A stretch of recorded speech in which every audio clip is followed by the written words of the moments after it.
Elliott Coues was an American Army surgeon, historian, ornithologist and author. Biography. Elliott Ladd Coues was born in Portsmouth, New Hampshire to Samuel Elliott Coues and Charlotte Haven Ladd Coues. He graduated at Columbia University, Washington, D.C. in 1861, and at the medical school of that institution in 1863. He served as a medical cadet in Washington in 1862 to 1863, and in 1864 was appointed assistant surgeon in the regular army. In 1872 he published his Key to North American Birds, which revised and rewritten in 1884 and 1901, did much to promote the systematic study of ornithology in America. He was a founding member of the American Ornithologists Union in 1883. His work was instrumental in establishing the currently accepted standards of trinomial nomenclature, the taxonomic classification of subspecies in ornithology, and ultimately the whole of zoology. In 1873 to 1876, Coues was attached as surgeon and naturalist to the United States Northern Boundary Commission, and in 1876 to 1880 was secretary and naturalist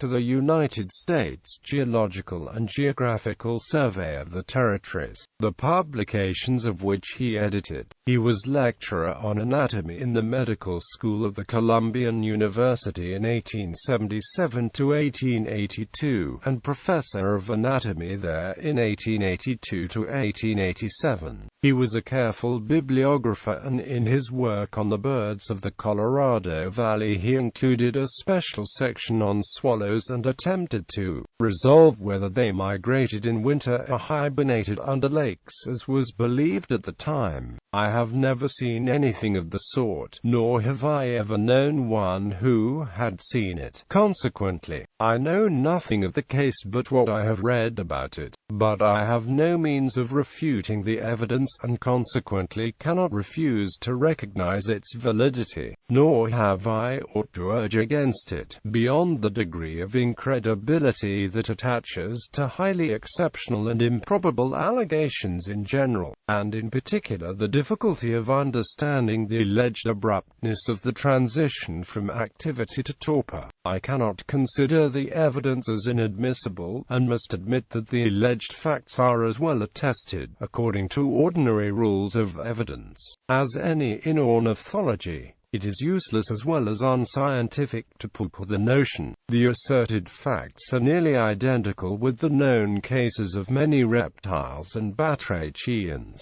They are strikingly like the known cases of many bats.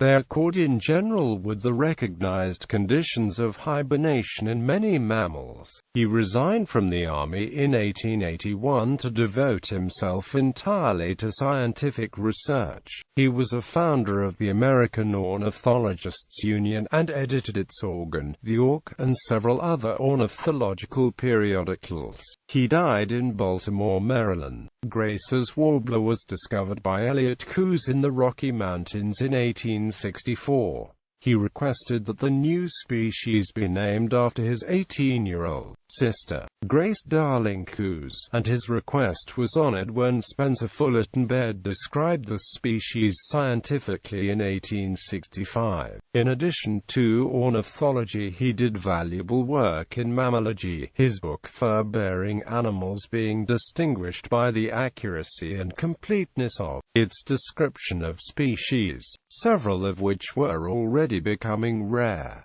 Odocoileus virginianus Coase, the Coues white-tailed deer, is named after him. Spirituality. Coues took an interest in spiritualism and began speculations in theosophy. He felt the inadequacy of formal orthodox science in dealing with the deeper problems of human life and destiny. Convinced by the principles of evolution, he believed that these principles may be capable of being applied in psychic research, and he proposed to use it to explain obscure phenomena such as hypnotism, clairvoyance, telepathy and the like.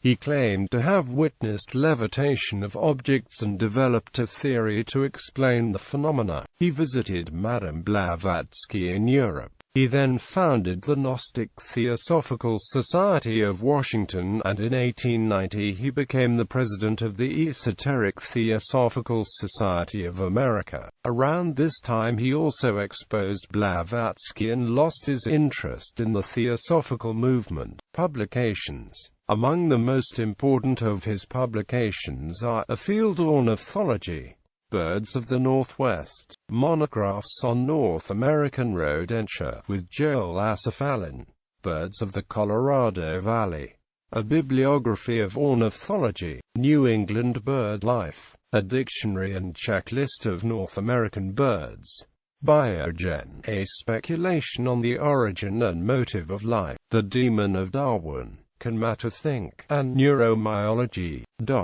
Coues also contributed numerous articles to the Century Dictionary, wrote for various encyclopedias, and edited journals of Lewis and Clark, The Travels of Zebulon M. Pike, New Light on the Early History of the Greater Northwest, the manuscript journals of Alexander Henry, fur trader of the Northwest Company, and of David Thompson, official geographer and explorer of the same company, 1799 to 1814. 40 years a fur trader on the Upper Missouri, the personal narrative of Charles Larpenter, 1833 to 1872. On the Trail of a Spanish Pioneer, the Diary and Itinerary of Francisco Garces, New York, Francis P.